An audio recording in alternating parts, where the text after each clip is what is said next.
The back and forth between Atiku Abubakar and Tinubu has been going on for quite some time now. One would think that we are still in campaign mode.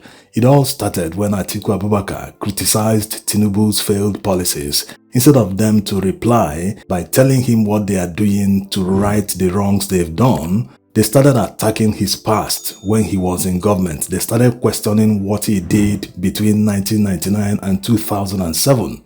In his reply, Atiku increased the tempo, wondering why the Tinubu administration has been increasing taxes. He made a reference to countries that operate on zero tax, that they are still doing better than Nigeria. He also criticized the fact that the office of the NSA and the First Lady are organizing a prayer in response to economic crisis. How in the world is prayer going to solve all the economic problems? And to add insult to injury, it seems that this last paragraph hit the right chord to make them react in the manner they did. Remember during the campaigns, when people said vote wisely, it hit a particular chord and provoked near violent reaction from Tinubu's camp, as if vote wisely refers to a particular candidate alone. So in that paragraph, Atiku said, quote, "One can only speculate that Tinubu's government is anchored to a mere T plan, which can only lead to a T-pain.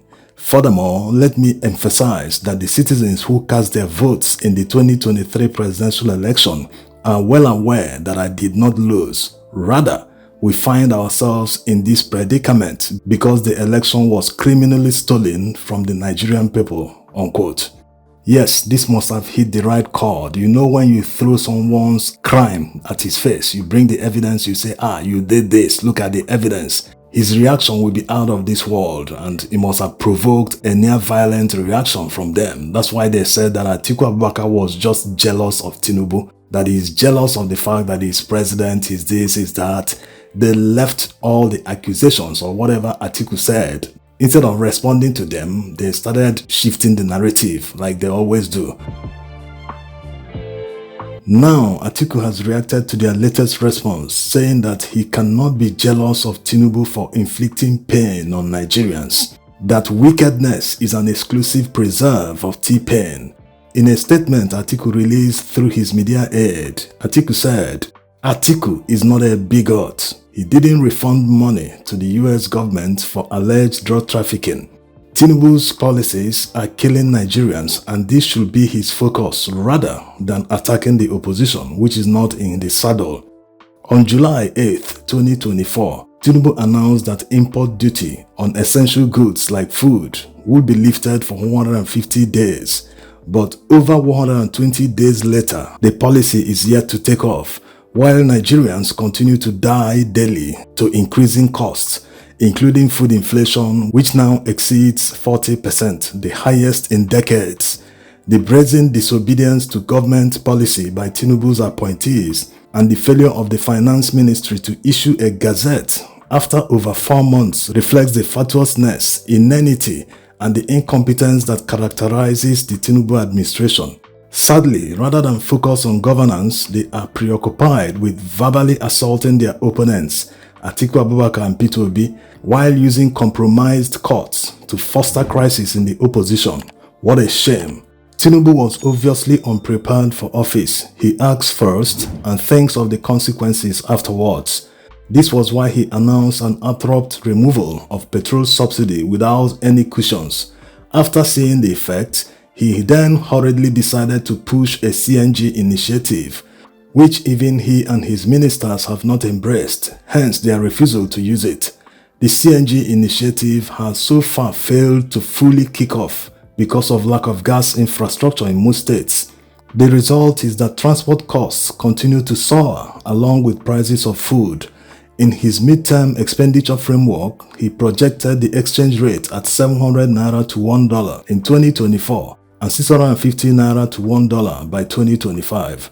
Rather than sack his economic advisors, he continues to live in a fool's paradise, deceiving Nigerians about FX reserve of $40 billion, when in fact the net reserves are less than 20% of that.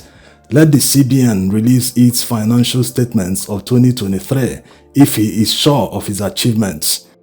Even on the economy, he put his kinsmen in every key position, beginning from finance minister, trade and investment, CBN, customs and FIRS. Even President Muhammadu Buhari was not this brazen. Unlike Tinubu, Atiku is not a bigot. He has also not refunded money to the United States for alleged drugs trafficking.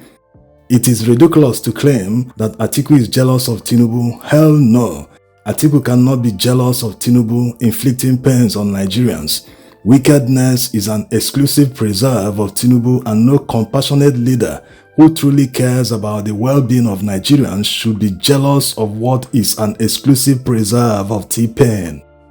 It is disheartening that during the latest protests, some frustrated young Nigerians were waving Russian flags and calling on military to take over. God forbid we return to those dark days, but leaders must not push their citizens to a point where citizens choose fire over frying pan.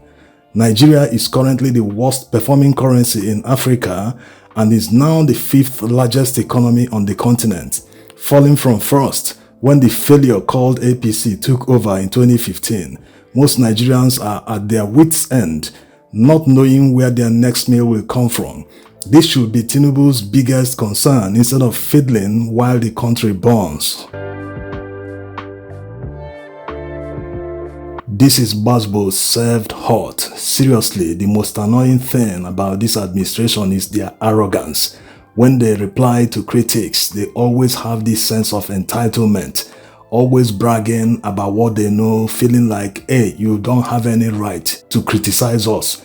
All they bragged during the presidential election campaigns, Nigerians have seen that they are empty. They have nothing, absolutely nothing to offer Nigerians except pain and hardship.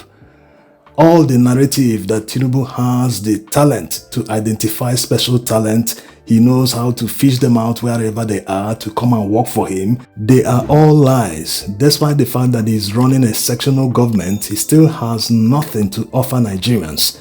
Despite the fact that he is breaking the law, the Nigerian constitution says that all appointments must be made based on federal character. He still can't solve security or economic challenges, so it's very obvious that his appointments, despite being sectional, despite being against the law, is not based on competence, rather on cronyism and political patronage, which can't take Nigeria anywhere. If it is not based on national interest or on competence, then no one is going to benefit except the appointing officer and the appointees. Is this what Nigeria needs at this moment? Absolutely not. Nigeria needs a nationalist, not a sectional leader. Nigeria needs someone that is ready to learn and correct his mistakes. Nigeria needs someone that can listen to them and hear them out and understand their problems. Nigeria doesn't need anyone who is arrogant, feeling that he knows it all, despite it being very obvious that he is a complete failure.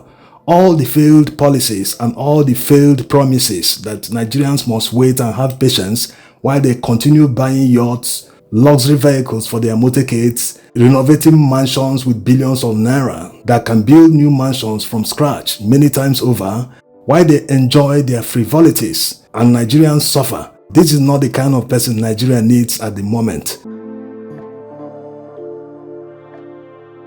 But come to think of it, someone doesn't know the job. He claims he knows the job. He was given a chance. 17 months in, he can't still do the job. It's very obvious that he made the situation worse. On top of that, he's still claiming that no one knows it better than he does and that they don't have the right to criticize them. If you criticize them, they will tell you wait until it is your turn, wait till 2027 so that you can contest and win and come and do what you think you can do. That's why their supporters always say, what did he do when he was there? What did this person do when he was this, he was that? Nobody can do it better. They don't even deserve a response because they are in power, they are in control of everything. They should be held accountable. They should give Nigerians their scorecard and say, look at what we have done. That's what Democrats do. When you criticize them from the opposition, they are supposed to respond by showing what they have done. This is what we have achieved the past 17 months, and this is what we plan to achieve the next few months.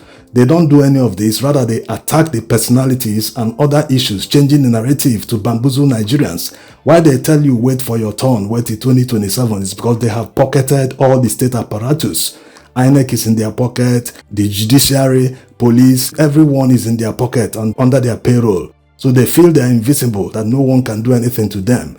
It only takes the resolve of Nigerians. If Nigerians can rise up and say, hey, we must remove these people from power, it is doable. Let no one deceive you that he cannot be removed. It can be done. It just takes people to resolve that we must do this, because it has reached to that level that it has become an existential threat to the lives of Nigerians. Thanks for watching.